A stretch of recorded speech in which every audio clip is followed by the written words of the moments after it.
DSC అభ్యర్థులందరికీ నమస్కారం. Already మనము రేఖాగణితం జామెట్రీకి సంబంధించి పార్ట్ 1లో చాలా విషయాలు అనేవి చెప్పడం జరిగింది.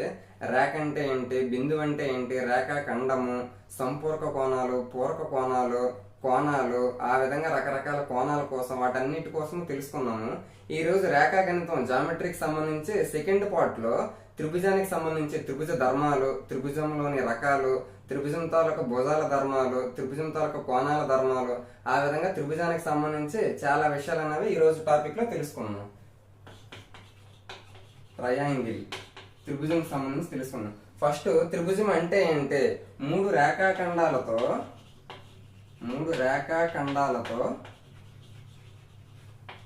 ఏర్పరచగలిగే సరళ సంవృత పటంనే త్రిభుజం అని అంటారు. రేఖాఖండం అంటే ఇంగ్లీష్ లో ఏంటి, లైన్ సెగ్మెంట్. మూడు రేఖాఖండాలతో ఏర్పరచగలిగే సరళ సంవృత పటముని ట్రయాంగిల్ త్రిభుజము అంటారు. ఈ విధంగా మూడు రేఖలు ఉండాలి, అవి క్లోజ్డ్ అయి ఉండాలి. సంవృత పటం అన్నాడు. సంవృతం అంటే ఏంటంటే క్లోజ్డ్, మూడు వైపులా కూడా అన్ని వైపులా క్లోజ్ చేసి ఉండాలి.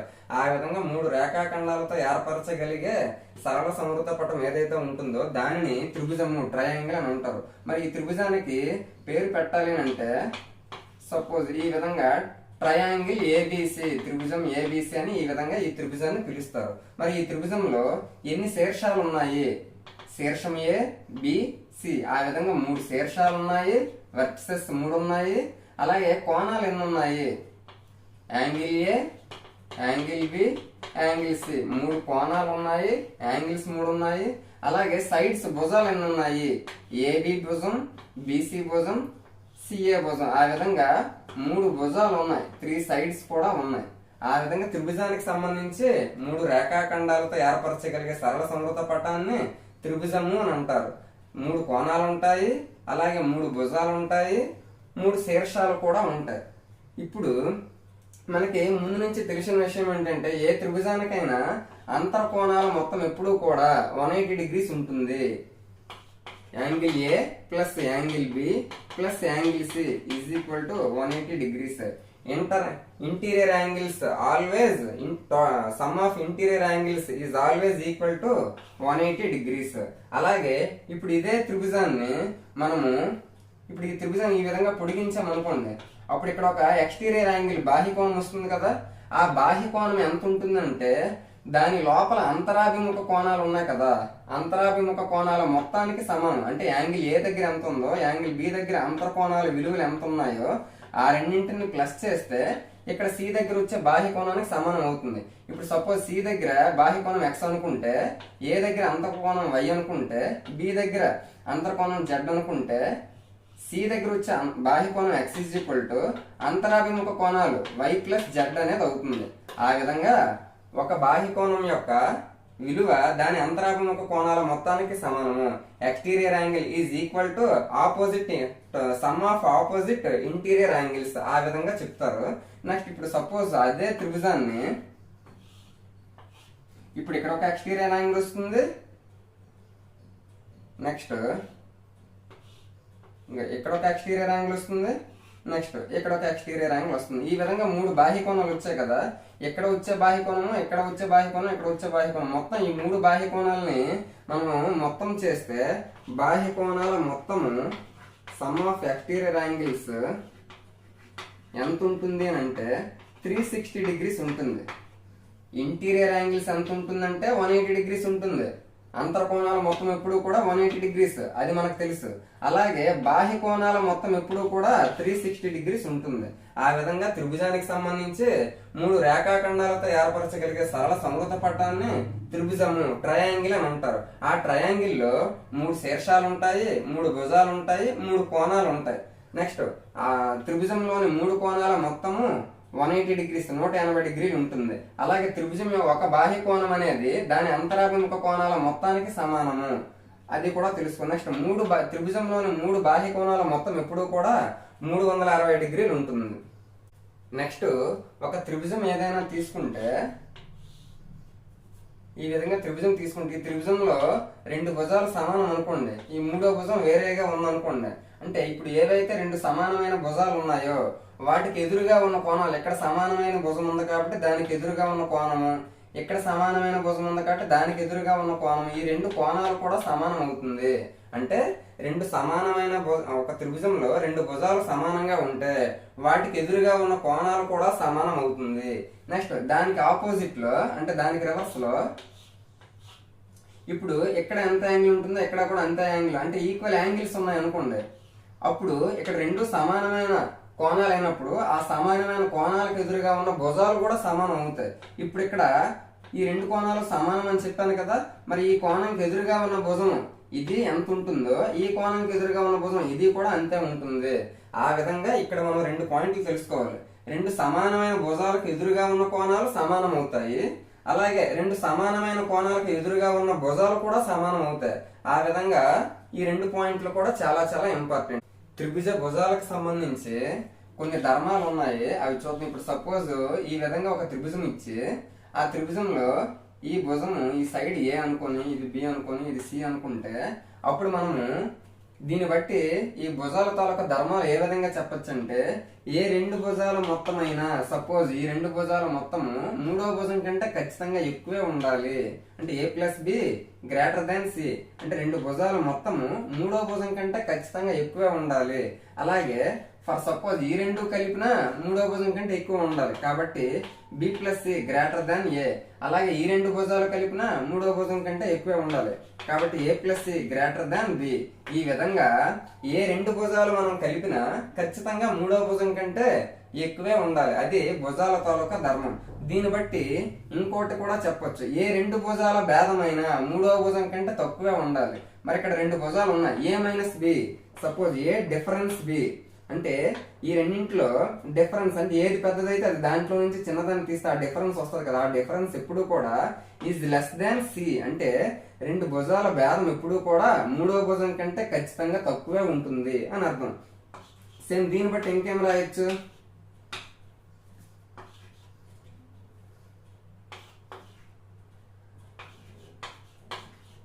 ఏ రెండు భుజాల భేదమైనా ఖచ్చితంగా మూడో భుజం కంటే తక్కువే ఉండాలి. ఆ విధంగా ఏమర్థమైంది, ఒక త్రిభుజంలో మూడు భుజాలు ఉంటే ఆ మూడు భుజాల్లో ఏ రెండు భుజాలు మనం మొత్తం చేసినా కలిపినా మూడో భుజం కంటే ఎక్కువే ఉండాలి. అలాగే ఏ రెండు భుజాల భేదమైనా మూడో భుజం కంటే తక్కువే ఉండాలి. మరి దాన్ని బట్టి ఏమర్థమైంది, ఒక త్రిభుజం యొక్క మూడు భుజాలు ఏ బిసి అనుకుంటే ఆ మూడో భుజం ఎప్పుడూ కూడా ఆ రెండు భుజాల భేదము ఆ రెండు భుజాల మొత్తంకి మధ్యలోనే ఉండాలి. ఎప్పుడు కూడా మధ్యలోనే ఉంటుంది. ఆ మూడో భుజం ఎప్పుడు కూడా ఆ రెండు భుజాల భేదానికి ఆ రెండు భుజాల మొత్తానికి మధ్యలోనే ఉంటుంది. ఇప్పుడు సపోజ్ ఒక త్రిభుజంలో మూడు భుజాలు, సపోజ్ 3, 7 అనుకోండి, రెండు భుజాలు. మరి మూడో భుజం ఏమేమి అవ్వచ్చు అంటే ఈ రెండింటి తాలూకా భేదము, అంటే 3కి 7కి డిఫరెన్స్ ఎంత 4, అంటే 4. అలాగే 3కి 7కి టోటల్ సమ్ ఎంత 10. అంటే 4కి 10కి మధ్యలో ఏది ఉన్నా కూడా అక్కడ త్రిభుజం అనేది ఏర్పడుతుంది. అంటే 4కి 10కి మధ్యలోనంటే ఫర్ సపోజ్ 5 ఉండొచ్చు, 6 ఉండొచ్చు, 7 ఉండొచ్చు, 8 ఉండొచ్చు, 9 ఉండొచ్చు, 10 ఉండకూడదు.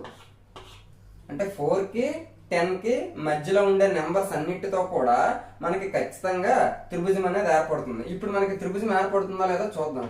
ఇప్పుడు 3, 3, 7 ఈ విధంగా 3, 3, 7 అన్నాడు. మరి ఈ మూడు భుజాల కొలతలతో త్రిభుజం ఏర్పడుతుందా లేదా చూద్దాం.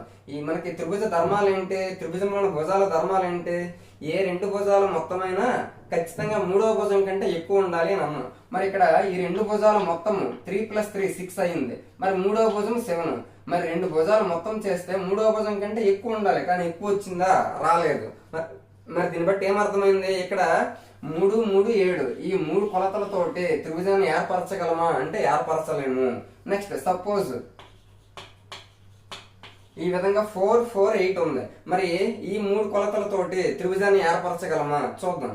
ఇప్పుడు మనం ఏం చెప్పాము, రెండు భుజాలు మొత్తం ఎప్పుడు కూడా మూడో భుజం కంటే ఎక్కువ ఉండాలి అని అన్నాను. ఇప్పుడు ఇక్కడ రెండు భుజాలు ఏంటి, 4 4, ఆ రెండింటిని మొత్తం చేస్తే ఎంత వస్తుంది, 8 వస్తుంది టోటల్ చేస్తే. మరి మూడో భుజం కంటే ఎక్కువగా ఉందా సమానంగా ఉందా, సమానంగా ఉంది. సమానంగా ఉన్నా కూడా మనం త్రిభుజాన్ని ఏర్పరచలేము. అంటే ఖచ్చితంగా ఏముండాలి, 8 కంటే ఎక్కువే ఉండాలి. అంటే ఇక్కడ 5 అయినా ఉండాలి, లేదా 4.1 అయినా ఉండొచ్చు, 5 అయినా ఉండొచ్చు, 6 అయినా ఉండొచ్చు, ఏదైనా ఉండొచ్చు. అంటే 4 కంటే ఎక్కువ ఉన్న నెంబర్ ఏదైనా ఇక్కడ సరిపోద్ది. అంతేకాని 4 ఉన్నా 4 కంటే తక్కువ ఉన్నా ఇక్కడ త్రిభుజాన్ని మనం ఏర్పరచలేము. దాన్ని బట్టి మనం ఏం చెప్పగలం, ఇది మనకి ఎలా తెలుస్తుంది అంటే, మనకాడు ఎగ్జామ్ లో ఏ విధంగా అడుగుతాడు అంటే, ఒక 4 రకాల భుజాల కొలతలు ఇచ్చేస్తారు. అంటే ఇప్పుడు సపోజ్ 3 4 8, నెక్స్ట్ 5 6 15, ఈ విధంగా రకరకాలుగా ఇస్తాడు. అందులో ఏ కొలతలతో త్రిభుజాన్ని ఏర్పరచలేము అని చెప్పి అడుగుతాడు. అప్పుడు ఆ విధంగా ఉండేటప్పుడు మనం ఏమనుకుంటాము, 3 కొలతలు విడివిడిగా ఉన్నాయి కదా, 3 కొలతలు వేరువేరుగా ఉన్నాయంటే ఇది విషమబాహు త్రిభుజము కాబట్టి ఖచ్చితంగా ట్రయాంగిల్ ఏర్పడుతుంది అని అనుకోవచ్చు. కానీ త్రిభుజ భుజాల తాలూకు ధర్మాలు తెలిస్తేనే అక్కడ మనకి త్రిభుజం ఏర్పడుతుందా లేదా తెలుస్తుంది. త్రిభుజ భుజాల తాలూకు ధర్మాలు ఏంటి, ఏ రెండు భుజాల మొత్తమైనా మూడో భుజం కంటే ఎక్కువ ఉంటుంది, ఏ రెండు భుజాల భేదమైనా మూడో భుజం కంటే తక్కువ ఉంటుంది. ఆ రూల్ మనకు తెలిస్తే వాడు ఎలాంటివేవే ఏ క్వశ్చన్ అడిగినా కూడా మనం ఈజీగా చేయొచ్చు. ఇప్పుడు ఇక్కడ మనకి నేను ఇచ్చాను 3 4 8, వాటితోటి ఆ 3 భుజాలతో త్రిభుజం ఏర్పడుతుందా లేదా చూద్దాం. మనం ఏం చెప్పాము, ఏ రెండు భుజాల మొత్తమైనా మూడో భుజం కంటే ఎక్కువ ఉండాలి. ఇప్పుడు ఈ రెండు భుజాలు తీసుకున్నాం, 3 + 4 7 అయింది. మరి మూడో భుజం కంటే ఎక్కువ అయిందా, అవ్వలేదు. కాబట్టి ఇది కూడా త్రిభుజాన్ని ఏర్పరచదు. నెక్స్ట్ ఇక్కడ చూడు 5 6, 5 + 6 11, 11 అంటే 15 కంటే తక్కువే కాబట్టి ఇది కూడా త్రిభుజాన్ని ఏర్పరచదు. ఇప్పుడు ఒకవేళ మనకి 3 4 5 ఈ విధంగా ఇచ్చాడు. ఈ విధంగా ఇచ్చినప్పుడు ఈ త్రిభుజాన్ని ఏర్పరుస్తుందో లేదా చూద్దాం. ఏ రెండు భుజాల మొత్తమైనా 3 + 4 చెయ్యి 7 వస్తుంది. మరి 5 కంటే 7 పెద్దదే కదా, రెండు భుజాల మొత్తం మూడో భుజం కంటే ఎక్కువ వచ్చిందంటే అది త్రిభుజాన్ని ఏర్పరుస్తుంది. నెక్స్ట్ సపోజ్ ఒకవేళ ఈ రెండు ప్లస్ చెయ్యి 4 5 ప్లస్ చెయ్యి 9 వస్తుంది. మరి మూడో భుజం 3 కంటే 9 పెద్దదే కదా కాబట్టి త్రిభుజాన్ని ఏర్పరుస్తుంది. ఒకవేళ ఏ రెండు భుజాల భేదమైనా మూడో భుజం కంటే తక్కువ ఉండాలి. ఇప్పుడు 4 5 ఈ రెండు తల డిఫరెన్స్ అంతా 5 నుంచి 4 తీస్తే 1, మరి 3 కంటే మూడో భుజం కంటే తక్కువ వచ్చిందా లేదా. ఆ విధంగా రెండు భుజాలు డిఫరెన్స్ చేసేటప్పుడు మూడో భుజం కంటే తక్కువ ఉండాలి, రెండు భుజాలు మొత్తం చేసినప్పుడు మూడో భుజం కంటే ఎక్కువ ఉండాలి. ఆ విధంగా ఉంటే ఎటువంటి కొలతలు మనకి ఇచ్చినా కూడా అక్కడ త్రిభుజం అనేది ఏర్పడుతుందా లేదా అనేది మనం ఈజీగా చెప్పొచ్చు. ఈ పాయింట్ అనేది చాలా చాలా important. Next types of triangles, త్రిభుజంలోని రకాలు. త్రిభుజ రకాలు, త్రిభుజాన్ని భుజాల పరంగా అంటే సైడ్స్ పరంగా 3 రకాలుగా విభజించవచ్చు. అలాగే కోణాలు యాంగిల్స్ పరంగా కూడా 3 రకాలుగా విభజించవచ్చు. ఫస్ట్ భుజాల పరంగా 3 టైప్స్ గా విభజించవచ్చు అని చెప్పుకున్నాం కదా. ఫస్ట్ ఏంటంటే సమబాహు త్రిభుజము. సమబాహు త్రిభుజము ఇంగ్లీష్ లో ఈక్విలేటరల్ ట్రయాంగిల్, ఈక్విలేటరల్ ట్రయాంగిల్ అని అంటారు. నెక్స్ట్ సెకండ్ది సమద్విబాహు త్రిభుజము. సమద్విబాహు త్రిభుజము అంటే ఇంగ్లీష్ లో ఐసోసెలస్ ట్రయాంగిల్. నెక్స్ట్ మూడోది విషమబాహు త్రిభుజము. మూడోది విషమబాహు త్రిభుజము స్కేలర్ ట్రయాంగిల్. భుజము సైడ్ బట్టి ట్రయాంగిల్ ని 3 టైప్స్ గా మనం డివైడ్ చేయొచ్చు. సమబాహు త్రిభుజము ఈక్విలేటరల్ ట్రయాంగిల్, సమద్విబాహు త్రిభుజము ఐసోసెలస్ ట్రయాంగిల్, విషమబాహు త్రిభుజము స్కేలర్ ట్రయాంగిల్. ఆ విధంగా సైడ్ బట్టి భుజం బట్టి 3 రకాలుగా విభజించవచ్చు.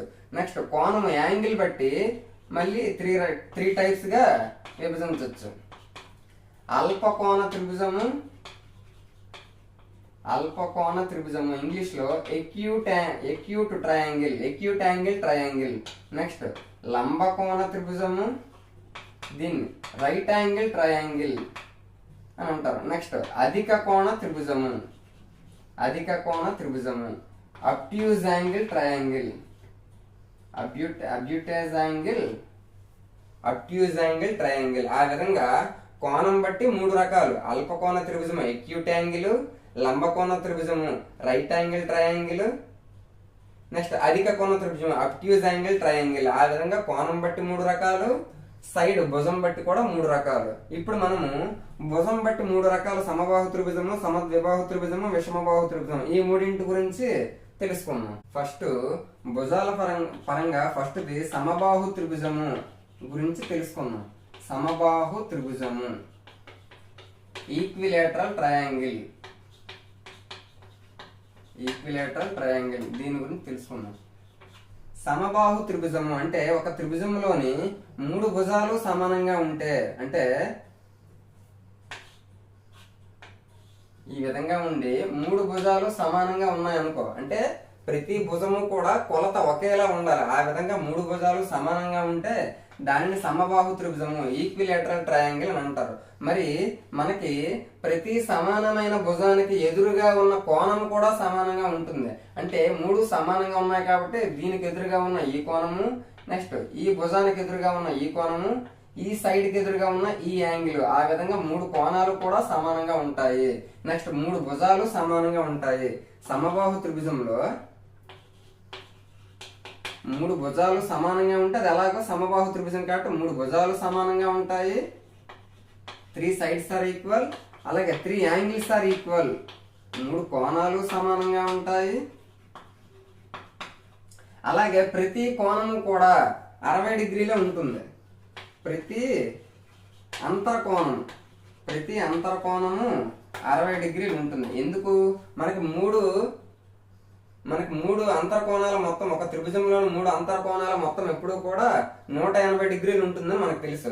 అలాగే సమబాహు త్రిభుజంలో 3 కోణాలు సమానమని అంటున్నాను. అంటే 3 కోణాలు మొత్తం 180 డిగ్రీలు అవ్వాలి, మూడింట్లో కూడా సమానంగా ఉండాలి. అంటే 180ని 3 సమాన భాగాలుగా ముక్కలు చేసి ప్రతి దానికి మనం సర్దాలి. మరి ఇక్కడ 60, ఇక్కడ 60, ఇక్కడ 60, ఆ విధంగా 3 60లు ఉంటేనే కదా 180 అవుతుంది. కాబట్టి సమబాహు త్రిభుజంలో ప్రతి అంతర్కోణం విలువ ఎంత ఉంటుందంటే 60 డిగ్రీలు ఉంటుంది.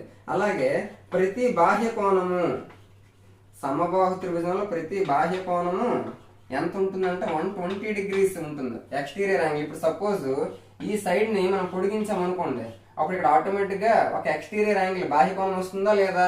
మనం ఆల్రెడీ ధర్మాల్లో చెప్పుకున్నాం. ప్రతి భుజం ఒక త్రిభుజంలో ఒక భుజాన్ని పొడిగిస్తే ఒక బాహ్య కోణం ఏర్పడుతుంది. ఆ బాహ్య కోణం అనేది దాని అంతరాభిముఖ కోణాల మొత్తానికి సమానము అని చెప్పుకున్నాం. మనకి ఇక్కడ బాహ్య కోణం కావాలి, ఇక్కడ బాహ్య కోణం కావాలి అంటే దాని అంతరాభిముఖ కోణాల మొత్తానికి సమానం కదా. ఇక్కడ మరి ఆల్రెడీ మనం చెప్పుకున్నాం సమబాహు త్రిభుజం అయినప్పుడు ప్రతి కోణం దగ్గర కూడా 60 డిగ్రీలో ఉంటుందని అన్నాం. మరి మనకి బాహ్య కోణం అనేది అంతరాభిముఖ కోణాల మొత్తానికి సమానం కాబట్టి 60 + 60 చేయాలా లేదా? అప్పుడు ఇక్కడ 120 అవుతుంది. అంటే ఆ విధంగా ప్రతిదీ ఎంత ఉంటుంది అంటే ఖచ్చితంగా 120 డిగ్రీలో ఉంటుంది. ప్రతి బాహ్య కోణము 120 డిగ్రీలో ఉంటుంది. మరి సమబాహు త్రిభుజం అంటే ఇంకొకసారి చూడండి. ఇంగ్లీష్ లో ఈక్విలేటరల్ ట్రయాంగిల్ అంటాము. అలాగే 3 భుజాలు సమానంగా ఉంటాయి, 3 కోణాలు సమానంగా ఉంటాయి. అలాగే 3 కోణాలు మొత్తం 180 డిగ్రీలు అవ్వాలి కాబట్టి ప్రతి కోణము 60 డిగ్రీలో ఉంటుంది. మరి లోపల ప్రతి కోణం 60 డిగ్రీలో ఉంటుంది. మరి బాహ్య కోణం ఎంత ఉంటుందంటే బాహ్య కోణము దాని అంతరాభిముఖ కోణాల మొత్తానికి సమానం కాబట్టి 60 + 60 120 డిగ్రీలు బాహ్య కోణం ఉంటుంది. ఆ విధంగా ప్రతి సమబాహు త్రిభుజంలో ప్రతి బాహ్య కోణము 120 డిగ్రీలో ఉంటుంది. నెక్స్ట్ ఈ విధంగా సమబాహు త్రిభుజానికి సంబంధించిన విషయాలన్నీ కూడా. నెక్స్ట్ ఇదే సమబాహు త్రిభుజంలో ప్రతి కోణానికి ఎదురుగా ఒక లంబరాక్ గీసాం అనుకోండి. ఆ లంబరాక్ గీస్తే అది ఎంత ఉంటుంది? దాన్ని ఏమంటారో ఉన్నతి అని అంటారా లేదా? ఉన్నతి, ఆల్టిట్యూడ్ అని అంటారు. మరి అది ఎంత ఉంటుంది అంటే √3/2a. ఇక్కడ ఏ అంటే ఏంటంటే ఆ సమబాహు త్రిభుజంలో ఒక భుజం ఎంత ఇచ్చాడో అది ఏ. ఆ విధంగా ఉన్నతి కూడా మనం కనుక్కోవచ్చు. ఉన్నతికి ఫార్ములా అంటే √3/a. అంటే ఉన్నతి అంటే ఎత్తు అన్న ఉన్నతి అన్న ఒక్కటే. దానికి ఫార్ములా ఏంటి? √3/2a. ఆ విధంగా మనము సమబాహు త్రిభుజానికి సంబంధించి విషయాలను తెలుసుకున్నాం. ఇప్పుడు సమద్విబాహు త్రిభుజానికి సంబంధించి కొన్ని చూద్దాం. నెక్స్ట్ సమద్విబాహు త్రిభుజము ఐసోసెలస్ ట్రయాంగిల్ అంటే ఏంటంటే త్రిభుజంలోని 3 భుజాలు ఉంటాయి కదా. ఆ 3 భుజాల్లో ఏవైనా 2 భుజాలు సమానంగా ఉంటే అటువంటి 3వ భుజం వేరేగా ఉండాలి. ఏవైనా 2 భుజాలు సమానంగా ఉండి 3వ భుజం వేరుగా ఉంటే అటువంటి త్రిభుజాన్ని మనం సమద్విబాహు త్రిభుజం అని అంటారు. అంటే 2 భుజాలు సమానంగా ఉండాలి, 3వ భుజం వేరుగా ఉండాలి. ఆ విధంగా ఉంటే దాన్ని సమద్విబాహు త్రిభుజం అని అంటారు. ఆ విధంగా ఇంకొక పాయింట్ ఏంటంటే, రెండు సమానమైన భుజాలు ఉన్నాయి కదా, ఆ సమానమైన భుజాలకు ఎదురుగా ఉన్న కోణాలు కూడా మనం సమానమని ఆల్రెడీ చెప్పుకున్నాం. అంటే ఈ రెండు సమానమైన భుజాలు కాబట్టి దీనికి ఎదురుగా ఉన్న ఈ కోణము, ఈ సైడ్కి ఎదురుగా ఉన్న ఈ యాంగిల్, ఈ రెండు యాంగిల్స్ కూడా సమానంగా ఉంటాయి. అలాగే ఈ రెండు యాంగిల్స్ కూడా కంపల్సరీగా మనకి అల్ప కోణాలే అవ్వాలి. ఎందుకు అవ్వాలి అంటే, ఇప్పుడు ఇది సపోజ్ 80 ఉందనుకో, ఇది 80 ఉందనుకో, 80 80 180 డిగ్రీస్, ఇక్కడ 20 డిగ్రీస్ అవుతుంది. సారీ 80 80 160, ఇక్కడ 180 డిగ్రీస్ అవుతుంది. అలా కాకుండా ఇక్కడ 90 పెట్టామనుకో, ఇక్కడ 90 పెట్టామనుకో, 90 90 ఈ రెండు దగ్గరలో 180 అయిపోతుంది. మనకి మూడు కోణాలు మొత్తం 180 డిగ్రీస్ అవ్వాలి కదా. మరి ఇక్కడ ఈ రెండు కోణాలే 180 డిగ్రీస్ అయిపోతే అది కరెక్ట్ కాదు కదా. కాబట్టి ఎప్పుడు కూడా 90 కంటే ఖచ్చితంగా తక్కువే ఉండాలి. అంటే ఎప్పుడు కూడా సమానమైన రెండు కోణాలు ఏవైతే ఉన్నాయో ఆ రెండు కోణాలు ఎల్లప్పుడూ అల్ప కోణాలు అయ్యి ఉండాలి. నెక్స్ట్, ఆ రెండు సమానమైన భుజాలకు ఎదురుగా ఉన్న కోణాలు కూడా సమానము. ఇంకొక పాయింట్ ఏంటంటే, ఇక్కడ ఏదైతే రెండు సమానమైన భుజాల దగ్గర ఉమ్మడి శీర్షం ఉంది కదా, ఆ కోణం నుంచి ఒక లంబరేఖ గీస్తే ఉన్నతి వస్తుంది కదా, ఆ ఎత్తు అనేది ఈ సమద్విబాహు త్రిభుజాన్ని రెండు సర్వసమాన భాగాలుగా విడగొడుతుంది. చూడండి, ఈ విధంగా సమబాహు త్రిభుజం అంటే ఇక్కడ ఈ విధంగా గీతలు గీసామంటే అర్థం ఏంటంటే ఈ రెండు భుజాలు సమానం అని అర్థం. మరి వాటికి ఎదురుగా ఉన్న ఈ రెండు కోణాలు సమానము. నెక్స్ట్, ఇక్కడ నుంచి దాని ఎదుటి భుజంకి గీసే లంబరేఖ ఏదైతే ఉందో దాన్ని ఉన్నతి అంటారు. ఇది ఉన్నతి.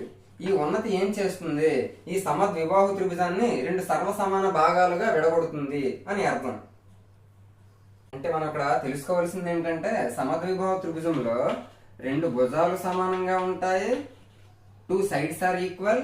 అలాగే ఆ రెండు భుజాలకు ఎదురుగా ఉన్న రెండు కోణాలు సమానంగా ఉంటాయి, 2 యాంగిల్స్ ఆర్ ఈక్వల్. అలాగే ఇక్కడ ఉన్నతి ఏదైతే ఉందో లంబరేఖ, ఆ ఉన్నతి అనేది ఆ సమద్విబాహు త్రిభుజాన్ని రెండు సర్వసమాన భాగాలుగా విడగొడుతుంది. రెండు సర్వసమాన భాగాలుగా ఉన్నతి విభజిస్తుంది. నెక్స్ట్, ఇక్కడ ఉండే ఈ రెండు కోణాలు కూడా ఏవైతే రెండు కోణాలు సమానంగా ఉంటాయి అనుకున్నామో ఆ రెండు కోణాలు కూడా ఖచ్చితంగా అల్ప కోణాలు, ఎక్యూట్ యాంగిల్స్ అవ్వాలి. ఇది సమద్విబాహు త్రిభుజానికి సంబంధించి ఇన్ఫర్మేషన్. నెక్స్ట్, విషమబాహు త్రిభుజానికి సంబంధించి చూద్దాం. నెక్స్ట్, విషమబాహు త్రిభుజము ఇంగ్లీష్ లో స్కేలర్ ట్రయాంగిల్ అని అంటారు. ఏంటి విషమబాహు త్రిభుజము అంటే, ఏ రెండు భుజాలు కూడా సమానంగా ఉండవు. అంటే ప్రతి భుజము దేనికి దానికి సపరేట్ గా ఉంటాయి. అంటే ఏ రెండు భుజాలు సమానంగా ఉండమంటే అర్థం అంటే మూడు భుజాలు వేరువేరుగా ఉంటాయి. మరి మూడు భుజాలు వేరువేరుగా ఉన్నాయి అంటే ఖచ్చితంగా మూడు కోణాలు కూడా వేరువేరుగా ఉంటాయి. మరి దాన్ని బట్టి మనకి ఏమవుతుంది, మూడు భుజాలు వేరువేరుగా ఉంటాయి. అలాగే అంటే మూడు భుజాలు వేరువేరుగా ఉంటాయి, 3 sides ఆర్ డిఫరెంట్. అలాగే మూడు కోణాలు వేరువేరుగా ఉంటాయి, అంటే 3 యాంగిల్స్ ఆర్ డిఫరెంట్. మరి దీన్ని బట్టి మనం ఇంకా ఏం చెప్పొచ్చు, ఈ త్రిభుజ భుజాల ధర్మాల ప్రకారంగా ఏ రెండు భుజాల మొత్తమైనా మూడో భుజం కంటే ఎక్కువ ఉంటుంది, ఏ రెండు భుజాల భేదమైన మూడో భుజం కంటే తక్కువ ఉంటుంది. ఇప్పుడు మనకి 3 4 8 ఈ విధంగా ఒక త్రిభుజం యొక్క ఒక మూడు భుజాల కొలతలు ఇచ్చి ఈ మూడు భుజాలతో త్రిభుజము విషమబాహు త్రిభుజం ఏర్పడుతుందా లేదా అని అడిగాడు అనుకోండి, మనం చూసిన వెంటనే 3 4 8 ఈ విధంగా డిఫరెంట్ గా మూడు వేరు కొలతలు ఉన్నాయి కాబట్టి ఈ మూడు కొలతలతో ఖచ్చితంగా విషమబాహు త్రిభుజం స్కేలర్ ట్రయాంగిల్ అనేది ఏర్పడుతుంది అని అనుకుంటాం. కానీ ఇక్కడ చూసిన వెంటనే ఇది ఏర్పడదు, త్రిభుజం అనేది ఏర్పడదు. ఎందుకు ఏర్పడదు అంటే త్రిభుజ భుజాల ధర్మాల ప్రకారంగా మనం ఏం చెప్పుకున్నాము, ఏ రెండు భుజాల మొత్తమైనా మూడో భుజం కంటే ఎక్కువగా ఉండాలి. అంటే ఏ రెండు భుజాలు నువ్వు ప్లస్ చెయ్యి, అప్పుడు ఆ మిగిలిన మూడో భుజం కంటే కంపల్సరీగా ఎక్కువ ఉండాలి. ఇప్పుడు 3 4 ఈ రెండింటిని ప్లస్ చేస్తే నీకు ఎంత వస్తుంది, 7 వస్తుంది. మరి ఇక్కడ మూడో భుజం ఒక్కటి ఎంత ఉంది, 8 ఉంది. రెండు భుజాల మొత్తం అనేది మూడో భుజం కంటే ఎక్కువ ఉండాలి, కానీ ఇక్కడ తక్కువ ఉందా లేదా, ఈ రెండు భుజాలు మొత్తం చేసినా కూడా మూడో భుజం కంటే తక్కువే ఉంది. కాబట్టి ఇలాంటప్పుడు ఇక్కడ విషమ బాహు త్రిభుజం అనేది ఏర్పడదు. ఫర్ సపోజ్ ఒక్కొక్కసారి 4 4 8 ఈ విధంగా ఉండి 4 4 8 అంటే 3 భుజాల కొలతలు ఇచ్చాడు, అందులో 2 భుజాల కొలతలు ఒకేలా ఇచ్చాడు. కాబట్టి ఇది సమద్విబాహు త్రిభుజం ఏర్పడుతుంది అని అనుకోవచ్చు. కానీ త్రిభుజ భుజాల ధర్మాల ప్రకారంగా ఈ 3 కొలతలతో త్రిభుజం అనేది ఏర్పడదు. ఎందుకు ఏర్పడదు అంటే మన ధర్మాల ప్రకారం అంటే ఏ 2 భుజాలు మొత్తమైనా ఖచ్చితంగా మూడో భుజం కంటే ఎక్కువ ఉండాలి. ఈ 2 భుజాల మొత్తం ఎంత వస్తుంది? 8 వస్తుంది. మూడో భుజం అంతా 8. మరి 8 కంటే ఎక్కువ ఉందా? 8కి సమానంగా ఉందా? సమానంగా ఉన్నా కూడా అక్కడ త్రిభుజం అనేది ఏర్పాటు కాదు. కాబట్టి ఈ విధంగా మనకి వాడే కొన్ని భుజాల కొలతలు ఇస్తాడు. వీటితో దేంతో మనం త్రిభుజాన్ని ఏర్పరచలేము, లేకపోతే దేంతో త్రిభుజాన్ని ఏర్పరచగలము అలాంటి రూల్స్ అడిగేటప్పుడు మనకు ఖచ్చితంగా ఈ త్రిభుజ భుజాల ధర్మాలు ఏ 2 భుజాల మొత్తమైనా మూడో భుజం కంటే ఎక్కువ ఉండాలి, అలాగే ఏ 2 భుజాల భేదమైనా మూడో భుజం కంటే తక్కువ ఉండాలి. ఆ రూల్ ప్రకారంగా మనకి ఏ కొలతలతో త్రిభుజాన్ని ఏర్పరచగలము, వేటితో త్రిభుజాన్ని ఏర్పరచలేము అనేది ఈజీగా కనిపెట్టచ్చు. ఈ విధంగా భుజాలకు సంబంధించి త్రిభుజాలు అనేవి 3 రకాలని చెప్పుకున్నాం కదా. సమబాహు త్రిభుజము, సమద్విబాహు త్రిభుజము, విషమ బాహు త్రిభుజం. ఈ విధంగా ఈ 3ంటికి సంబంధించి తెలుసుకున్నాం. ఇప్పుడు కోణానికి సంబంధించి కోణాల ప్రకారంగా 3 రకాల త్రిభుజాలని చెప్పుకున్నాం. ఏంటవి? అల్పకోణ త్రిభుజము, అలాగే లంబకోణ త్రిభుజము, అధిక కోణ త్రిభుజము. ఫస్ట్ అల్పకోణ త్రిభుజంకి సంబంధించి తెలుసుకున్నాం. అల్పకోణ త్రిభుజము ఎక్యూట్ యాంగిల్ ట్రయాంగిల్. మనకి ఏదైనా ఒక త్రిభుజం ఏర్పాటు చేసేటప్పుడు అందులో 3 కోణాలు కూడా అల్ప కోణాలు అవ్వాలి, ఎక్యూట్ యాంగిల్స్ అవ్వాలి. అసలు అల్పకోణం ఎక్యూట్ యాంగిల్ అంటే ఏంటి అంటే ఒక కోణము 0 degrees కంటే ఎక్కువ, 90 degrees కంటే తక్కువగా ఉండేటప్పుడు అటువంటి కోణం ఏదైతే ఉందో ఆ కోణాన్ని అల్ప కోణం అంటారు. అంటే 90 degrees కంటే తక్కువే ఉండాలి. మరి మనకి అల్పకోణ త్రిభుజం ఏదైతే ఉందో ఆ అల్పకోణ త్రిభుజంలో ప్రతి కోణము కూడా అల్పకోణ త్రిభుజమే అవుతుంది, అల్పకోణమే అవుతుంది. ఎందుకంటే ఇక్కడ సపోజ్ ఒకవేళ 50 ఉంది, ఇక్కడ ఒకవేళ 60 ఉంది. అప్పుడు 50 60 ఎంత అయింది? 110 అయ్యింది. అప్పుడు ఇక్కడ 70 ఉంటుంది, అప్పుడు 180 అవుతుంది. ఎందుకు? 3 కోణాలు మొత్తం 180 degrees కదా. ఇప్పుడు నువ్వు ఒకసారి ఇక్కడ చూసావంటే 50 60 70 ఈ 3 కూడా 90 degrees కంటే తక్కువే ఉన్నది. తక్కువే ఉన్నదంటే అర్థం ఏంటి? లంబకోణం కంటే అన్ని తక్కువే ఉన్నాయి. తక్కువ ఉన్నాయంటే 3 కోణాలు కూడా అల్ప కోణాలే. అంటే ఒక అల్పకోణ త్రిభుజంలో అల్ప కోణాలు ఎన్ని ఉంటాయి? గరిష్టంగా ఎన్ని ఉంటాయి అంటే ఖచ్చితంగా 3 అల్ప కోణాలు ఉంటాయి. నెక్స్ట్ అల్పకోణ త్రిభుజంలో లంబకోణం ఉండడానికి సాధ్యం అవుతుందా? సాధ్యం అనేది అవ్వదు. ఎందుకు అవ్వదు అంటే ఇప్పుడు సపోజ్ ఈ విధంగా ఉంది, ఈ విధంగా ఒక దగ్గర 90 degrees ఉంది, ఇక్కడ ఇక్కడ ఇక్కడ ఒకవేళ 50, ఇక్కడ ఒకవేళ 40, ఇక్కడ 90 ఉంది. ఎందుకు? ఇది రైట్ యాంగిల్ కాబట్టి. ఈ విధంగా ఉండేటప్పుడు ఇది అల్పకోణ త్రిభుజం అవుతుందా లేదా? అవ్వదు. ఎందుకు అవ్వదు అంటే మనం ఏం చెప్పుకున్నాము? అల్పకోణ త్రిభుజంలో ప్రతి కోణం కూడా అల్పకోణమే ఉండాలి, అంటే 90 degrees కంటే తక్కువే ఉండాలి. కానీ ఇక్కడ ఆల్రెడీ 90 degrees తో ఇచ్చాడు, అంటే ఇది అల్పకోణ త్రిభుజం అనేది అవ్వదు. దీన్ని బట్టి ఏం చెప్పొచ్చు? ప్రతి అల్పకోణ త్రిభుజంలో ప్రతి కోణము 90 degrees కంటే తక్కువే ఉంటుంది. అల్పకోణ త్రిభుజం తర్వాత లంబకోణ త్రిభుజము. లంబకోణ త్రిభుజము right angle triangle. Right angle triangle.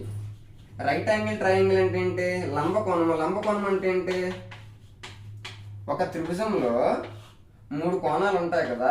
ఆ 3 కోణాల్లో ఏదో ఒక దగ్గర ఒక కోణం అనేది 90 degrees ఉంటే అటువంటి త్రిభుజాన్ని లంబకోణ త్రిభుజము అని అంటారు. ఇప్పుడు ఇక్కడ నేను ఒక త్రిభుజం ఏర్పరిచాను. ఆ త్రిభుజం దగ్గర ఇక్కడ 90 degrees ఉంది, అప్పుడు 90 degrees ఉన్నది అంటే అది ఖచ్చితంగా లంబకోణ త్రిభుజం అవుతుంది. ఇప్పుడు ఈ 2 కూడా ఖచ్చితంగా అల్పకోణ త్రిభుజాలు అవుతాయి. ఎందుకంటే ఇక్కడ ఒక్క దగ్గర 90 degrees అయిపోయింది, మరి మిగిలిన రెండింటి దగ్గర కలిపితే 90 అవ్వాలండి. ఇప్పుడు సపోజ్ ఇక్కడ 30 ఉంది అనుకో, ఇక్కడ 60 ఉండాలి. అప్పుడు 60 30 90 90 90 180. మరి 3 కోణాలు మొత్తం 180కి సరిపోవాలి కదా. అంటే ఒక లంబకోణ త్రిభుజంలో ఒక లంబకోణం మాత్రమే ఉండడానికి అవుతుంది, అంతేగాని 2 లంబకోణాలు ఉండడానికి ఛాన్స్ లేదు. అది ఒక పాయింట్. నెక్స్ట్ ఒక లంబకోణ త్రిభుజంలో ఒక లంబకోణం ఉంటుంది కదా, మిగిలిన 2 కోణాలు కూడా కంపల్సరీగా అల్పకోణ త్రిభుజాలు, ఎక్యూట్ యాంగిల్ అల్పకోణాలే అవ్వాలి, ఎక్యూట్ యాంగిల్స్ మాత్రమే అవ్వాలి. నెక్స్ట్ లంబకోణ త్రిభుజానికి సంబంధించి అది. అధిక కోణ త్రిభుజము, అధిక కోణ త్రిభుజము, అబ్ట్యూజ్ యాంగిల్ ట్రయాంగిల్. అంటే ఇదేంటి, మనకి అసలు అధిక కోణ త్రిభుజం కంటే ముందు అధిక కోణం అంటే ఏంటో తెలియాలి. అధిక కోణం అంటే 90 డిగ్రీల కంటే ఎక్కువ ఉండాలి, అలాగే 180 డిగ్రీస్ కంటే తక్కువ ఉండాలి. ఆ విధంగా ఏ కోణం అయితే ఉంటుందో ఆ కోణాన్ని అధిక కోణం అని అంటారు. ఇప్పుడు ఈ విధంగా ఉంటే ఇక్కడ ఎంత ఉంటుందంటే యాక్చువల్గా 90 డిగ్రీస్ అవ్వాలంటే ఈ విధంగా స్ట్రైట్ గా ఉండాలి, ఎల్ షేప్ లో ఉండాలి, అప్పుడు 90. మరి 90 కంటే ఇంకా ఇటువైపు వచ్చిందంటే అది 90 కంటే ఎక్కువే కదా. మరి 90 కంటే ఎక్కువైందంటే ఇక్కడ అధిక కోణం అనేది ఇక్కడ ఉంటుంది. మరి ఈ రెండు ఏ కోణాలు అవుతాయి, కంపల్సరీగా అల్ప కోణాలే అవుతాయి, ఎక్యూట్ యాంగిల్స్ అవుతాయి. ఇక్కడ సపోజ్ అధిక కోణం అబ్ట్యూజ్ యాంగిల్ అనేది 120 డిగ్రీస్ ఉందనుకోండి, అప్పుడు ఖచ్చితంగా ఈ రెండు కలిపితే ఇప్పుడు సపోజ్ ఇక్కడ ఒక 20 డిగ్రీస్ ఉందనుకోండి, అప్పుడు ఇక్కడ ఎంత ఉండాలి, ఇది ఆల్రెడీ 120 అయ్యింది, ఇక్కడ 40, ఇక్కడ 20 అయ్యింది, అంటే టోటల్ గా 140 అయ్యింది. మొత్తం కలిపితే 180లో 140 ఇక్కడ అయిపోయింది. మరి ఇక్కడ ఎంత ఉంటుంది, 40 డిగ్రీస్ ఉంటుంది. ఆ విధంగా అధిక కోణ త్రిభుజంలో ఒకే ఒక్క అధిక కోణం ఉంటుంది, రెండు అల్ప కోణాలు ఉంటాయి. లంబకోణ త్రిభుజంలో ఒకే ఒక్క లంబ కోణం ఉంటుంది, రెండు అల్ప కోణాలు ఉంటాయి. అల్పకోణ త్రిభుజంలో 3 అల్ప కోణాలే ఉంటాయి. అది ఆ రకంగా మనం తెలుసుకోవాల్సిన విషయాలు. కోణం పరంగా 3 రకాలు: అల్పకోణ త్రిభుజము, లంబకోణ త్రిభుజము, అధిక కోణ త్రిభుజము. అల్పకోణ త్రిభుజంలో 3 కోణాలు అల్ప కోణాలే ఉంటాయి. లంబకోణ త్రిభుజంలో ఒక కోణం లంబ కోణం ఉంటుంది, మిగిలిన 2 అల్ప కోణాలు ఉంటాయి. అధిక కోణ త్రిభుజంలో ఒక కోణం మాత్రమే అధిక కోణం ఉండి మిగిలిన 2 కోణాలు అల్ప కోణాలు ఉంటాయి. ఈ విధంగా కోణాలకు సంబంధించి త్రిభుజాలు 3 రకాలని తెలుసుకున్నాం. నెక్స్ట్ ఇక్కడ నేను 3 ట్రయాంగిల్స్ అనేవి ఇచ్చాను. వాటిని బట్టి మనం చూస్తే గరిష్టంగా అల్ప కోణాల సంఖ్య, మ్యాక్సిమం అక్యూట్ యాంగిల్స్, గరిష్ట అల్ప కోణాల సంఖ్య. గరిష్టంగా ఎన్ని అల్ప కోణాలు వస్తాయి, ఇక్కడేమో అల్ప కోణాలు ఇక్కడ 2 ఉన్నాయి, ఇక్కడ 2 ఉన్నాయి, ఇక్కడ 3 ఉన్నాయి. అంటే ఎన్ని రకాల త్రిభుజాలు తీసుకున్నా అది అల్పకోణ త్రిభుజమైన, లంబకోణ త్రిభుజమైన, విషమబాహు త్రిభుజమైన, అల్ప కోణాలు అనేవి విషమబాహు త్రిభుజంలో 2 ఉన్నాయి, లంబకోణ త్రిభుజంలో 2 ఉన్నాయి, కానీ అల్పకోణ త్రిభుజంలో ఎన్ని ఉన్నాయి, 3 ఉన్నాయి. కాబట్టి గ్రేటెస్ట్ గా అంటే మాక్సిమం ఎన్ని అల్ప కోణాలు ఉంటాయంటే ఒక త్రిభుజంలో 3 ఉంటాయి. మరి 3 కంటే ఎక్కువ ఉండే ఛాన్స్ లేదు. నెక్స్ట్ అలాగే కనిష్ట అల్ప కోణాల సంఖ్య, లీస్ట్ అక్యూట్ యాంగిల్స్. ఇందులో ఆల్రెడీ గరిష్టంగా 3 ఉన్నాయి, మరి ఇందులోనా 2 ఉన్నాయి, ఇందులోనా 2 ఉన్నాయి. అంటే దీన్ని బట్టి ఏం చెప్పొచ్చు, మినిమం 2 అల్ప కోణాలు, మినిమం 2 అక్యూట్ యాంగిల్స్ అనేవి ఉంటాయి. అంటే గరిష్ట అల్ప కోణాలు ఏమో ఒక త్రిభుజంలో 3 ఉంటాయి, కనిష్ట అల్ప కోణాలు కనీసం 2 ఉంటాయి. నెక్స్ట్ ఇప్పుడు లంబ కోణాలు, గరిష్ట లంబ కోణాలు సంఖ్య, గరిష్ట లంబ కోణాల సంఖ్య. ఒక త్రిభుజంలో మాక్సిమం ఎన్ని లంబ కోణాలు ఉండొచ్చు, ఉంటే ఒకటి ఉంటది, లేకపోతే అసలు ఉండదు. ఎందుకంటే ఇప్పుడు ఒకవేళ 2 లంబ కోణాలు ఉన్నాయనుకో సరిపోదు కదా, 90 180 అయిపోద్ది. కానీ 3 కలిపితే 180 అవ్వాలి. అంటే ఒక గరిష్టంగా ఉంటే ఒకటి ఉండాలి, లేకపోతే లేదు. కాబట్టి గరిష్ట లంబ కోణాల సంఖ్య ఎంత అంటే 1. మరి కనిష్ట లంబ కోణాల సంఖ్య, ఒక త్రిభుజంలో కనిష్ట లంబ కోణాల సంఖ్య, ఒక త్రిభుజంలో కనిష్టంగా లంబ కోణాలు ఉండాలని రూల్ ఏమైనా ఉందా? లంబ కోణాలు లేకుండా కూడా మనం త్రిభుజం ఏర్పరచగలిగామా లేదా? కాబట్టి కనిష్ట లంబ కోణాలు ఎన్ని ఉంటాయంటే 0. గరిష్టంగా ఉండేది ఒకటే, కనిష్టంగా ఉండాలని రూల్ లేదు కాబట్టి 0. సేమ్ అలాగే గరిష్ట అధిక కోణాల సంఖ్య, గరిష్టంగా అంటే 3 కోణాల్లో మనం చూసుకుంటే అధిక కోణాలు ఎక్కడ ఉన్నాయి, కేవలం అధిక కోణ త్రిభుజం దగ్గర మాత్రమే అధిక కోణం వచ్చింది. కాబట్టి ఉంటే ఒకటే ఉంటది, కాబట్టి గరిష్టంగా ఒకటే ఉంటది. లేకపోతే ఇప్పుడు కనిష్ట అధిక కోణాల సంఖ్య, మరి కనిష్టంగా అధిక కోణాల సంఖ్య అంటే అధిక కోణం లేకుండా మనం త్రిభుజాన్ని తయారు చేయలేకపోయామా, తయారు చేయగలిగాము. కాబట్టి కనిష్ట అధిక కోణాల సంఖ్య ఏమో 0. ఈ విధంగా ఇది చాలా చాలా ఇంపార్టెంట్. గరిష్ట అల్ప కోణాల సంఖ్య 3, కనిష్ట అల్ప కోణాల సంఖ్య 2, గరిష్ట లంబ కోణాలు 1, కనిష్ట లంబ కోణాలు 0, గరిష్ట అధిక కోణాలు 1, కనిష్ట అధిక కోణాలు 0. మరి ఈ విధంగా ఈ పాయింట్స్ అనేవి మీరు చాలా జాగ్రత్తగా చూసుకోవాలి. ఇక్కడ 3 రకాల త్రిభుజాలు వేసాను. ఆ 3 రకాల త్రిభుజాల ప్రకారంగా చాలా చాలా ఈజీగా కనిపెట్టచ్చు. 3 త్రిభుజాల్లో గరిష్టంగా అల్ప కోణాలు ఎన్ని ఉన్నాయి? ఇక్కడ 3 ఉన్నాయి కాబట్టి గరిష్ట అల్ప కోణాలు 3. కనిష్టంగా ఎన్ని ఉన్నాయి? ఇది వదిలేయండి, గరిష్టంగా అయిపోయింది. ఈ రెండింటిలో కూడా నువ్వు చూస్తే ఇక్కడ 2 అల్ప కోణాలు ఉన్నాయి, ఇక్కడ 2 అల్ప కోణాలు ఉన్నాయి. కాబట్టి కనిష్టంగా ఒక త్రిభుజం ఏర్పడాలి అంటే మినిమం 2 ఉండాలి అల్ప కోణాలు. నెక్స్ట్ గరిష్ట లంబకోణాల సంఖ్య. ఒక త్రిభుజం ఏర్పడాలి అంటే మాక్సిమం ఎన్ని లంబకోణాలు ఉండాలంటే ఒకే ఒక్క లంబకోణం ఉండాలి. ఎందుకంటే 2 లంబకోణాలు ఉంటే నీకు 3వ కోణం అనేది ఏర్పడదు. ఎందుకు? 90 90 180 అయిపోతుంది. కానీ 3 కోణాలు మొత్తం కలిపితే 180 అవ్వాలి. కాబట్టి గరిష్టంగా ఉంటే ఒక్కటే ఉంటది. కాబట్టి గరిష్ట లంబకోణాలు 1, కనిష్ట లంబకోణాలు అంటే లంబకోణం లేకుండా కూడా మనం త్రిభుజాలను ఏర్పరచవచ్చు కాబట్టి కనిష్ట లంబకోణాలు 0. నెక్స్ట్ సేమ్ గరిష్ట అధిక కోణాల సంఖ్య. అంటే ఒక త్రిభుజాన్ని ఏర్పరిచేటప్పుడు గరిష్టంగా ఒకే ఒక్క అధిక కోణాన్ని మాత్రమే ఏర్పరచగలం. ఇక్కడ ఒక అధిక కోణం ఉంది, ఇక్కడ కూడా ఒక అధిక కోణం ఉంది అనుకోండి, అప్పుడు ఖచ్చితంగా ఇక్కడ 130 ఉంది, ఇక్కడ ఒక 130 ఉంది, ఇక్కడేమో 110 ఉంది అనుకో, 240 అయిపోతుంది. 3 కోణాలు మొత్తం కలిపితేనే 180 రావాలి. కానీ ఇక్కడ ఒక దగ్గర 130 అయిపోయింది. మరి ఇక్కడ 110 కలిపే ఉంటే 240 సరిపోదు కదా. కాబట్టి గరిష్టంగా ఎన్ని అధిక కోణాలు మనం ఒక త్రిభుజంలో ఉంచగలము అంటే ఒకే ఒక్క అధిక కోణాన్ని ఉంచగలము. మరి కనిష్టంగా అధిక కోణం లేకుండా కూడా మనం త్రిభుజాలను ఏర్పరచవచ్చా లేదా? కాబట్టి కనిష్టంగా అంటే అధిక కోణం లేకుండా కూడా ఏర్పరచవచ్చు. కాబట్టి కనిష్ట అధిక కోణాలు 0 అని అర్థం. ఈ విధంగా ఈ పాయింట్స్ అనేవి చాలా చాలా ఇంపార్టెంట్.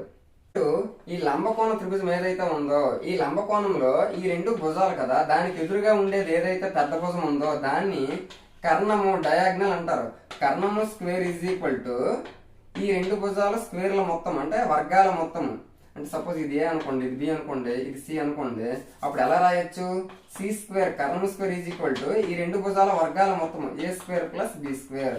దీన్ని ఎవరు కనిపెట్టారు అంటే పైథాగరస్ అనే గణిత శాస్త్రవేత్త కనిపెట్టాడు. పైథాగరస్ అనే గణిత శాస్త్రవేత్త లంబకోణ త్రిభుజంలోని కర్ణం తాలూకా వర్గము మిగిలిన 2 భుజాల తాలూకా వర్గాల మొత్తానికి సమానం అవుతుంది అనే విషయాన్ని కనుగొన్నాడు. మరి ఇప్పుడు చూడండి, సపోజ్ ఇది 3 అనుకోండి, ఇది 4 అనుకోండి, ఇది మనకి ఎంత అవుతుందని అడుగుతాడు. అలాంటప్పుడు మనం ఏం చేయాలి? పైథాగరస్ తాలూకా ఫార్ములా ఏదైతే ఉందో దాన్ని ఉపయోగించాలి. కర్ణము స్క్వేర్ ఈజ్ ఈక్వల్ టు భుజము స్క్వేర్ ప్లస్ భుజము స్క్వేర్ కదా. కర్ణము స్క్వేర్ అంటే ఇది ఎంత అవుతుంది అంటే ముందు ఈ 2 తాలూకా వర్గాలు చేయాలి. 4 స్క్వేర్ 16 ప్లస్ 3 స్క్వేర్ 9. 16 ప్లస్ 9 అంతా 25. 25 అనేది దేని తాలూకా వర్గము? 5 తాలూకా వర్గం కాబట్టి 5 స్క్వేర్ అంటే ఇక్కడ ఎంత ఉంటుంది? 5 ఉంటుంది. 5 square is equal to 3 square plus 4 square. మరి అవుతుందా లేదా? కాబట్టి ఇక్కడ 3 4 5 3 4 5 ఈ విధంగా 3 4 5 తో మనం ఒక లంబకోణ త్రిభుజాన్ని ఏర్పరచవచ్చు. కాబట్టి ఈ విషయాన్ని పైథాగరస్ చెప్పాడు. కాబట్టి ఈ 3 భుజాలు 3 4 5 ఏదైతే ఉందో దాన్ని పైథాగరస్ త్రికము, పైథాగరస్ ట్రిప్లెట్ అని అంటారు. అలాగే దీని తాలూకా ఇంటూ 2 చేసాను. 3 2 6 4 2 8 5 2 10 అంటే 6 8 10. దీంతో కూడా మనము లంబకోణ త్రిభుజాన్ని ఏర్పరచవచ్చు. సేమ్ అలాగే ఇలాంటి పైథాగరస్ త్రికాలు చాలా ఉన్నాయి. నెక్స్ట్ ఇలాంటిదే ఇంకొక పైథాగరస్ ట్రిప్లెట్ ఏంటంటే 5 12 13. ఇలాంటివి అంటే ఇవి ఎలా ఏర్పడతాయంటే పెద్ద భుజం ఏదైతే ఉందో దాన్ని కర్ణం అంటారు. ఆ కర్ణము square 13 square is equal to మిగిలిన 2 భుజాల తాలూకా వర్గాల మొత్తము అంటే 12 స్క్వేర్ ప్లస్ 5 స్క్వేర్. ఆ విధంగా సరిపోయిందంటే అది ఖచ్చితంగా పైథాగరస్ ట్రిప్లెట్ అవుతుంది. 13 స్క్వేర్ 169. ఇటువైపుది కూడా 169 రావాలి. 12 స్క్వేర్ 144 ప్లస్ 5 స్క్వేర్ 25. 144 కి 25 ప్లస్ చేస్తే 169 వస్తుంది. కాబట్టి సరిపోతుంది. ఈ విధంగా 3 4 5 6 8 10 5 12 13 ఆ విధంగా ఉండేవన్నీ కూడా పైథాగరస్ ట్రిప్లెట్స్ అనేవి అవుతాయి. దీన్ని బట్టి మనం ఇంతవరకు కూడా జామెట్రీకి సంబంధించి పార్ట్ 2లో ఈ త్రిభుజానికి సంబంధించి రకాలు, త్రిభుజం అంటే ఏంటి, భుజాల పరంగా ఎన్ని రకాలు, అలాగే కోణం పరంగా త్రిభుజాలు అనేవి ఎన్ని రకాలు, ఏ విధంగా ఉంటాయి అవన్నీ కూడా మనం తెలుసుకుందాం. నెక్స్ట్ టాపిక్ లో ఇంకొక చతుర్భుజాలకు సంబంధించి క్వాడ్రిలేటరల్కి సంబంధించి చాలా విషయాలు అనేవి తెలుసుకుందాం. ఈ వీడియో కనుక మీకు నచ్చిందంటే తప్పకుండా లైక్ చేయండి. మీ డిఎస్సి ఫ్రెండ్స్ ఎవరైతే ఉన్నారో వాళ్ళందరికీ కూడా షేర్ చేయండి. Thank you.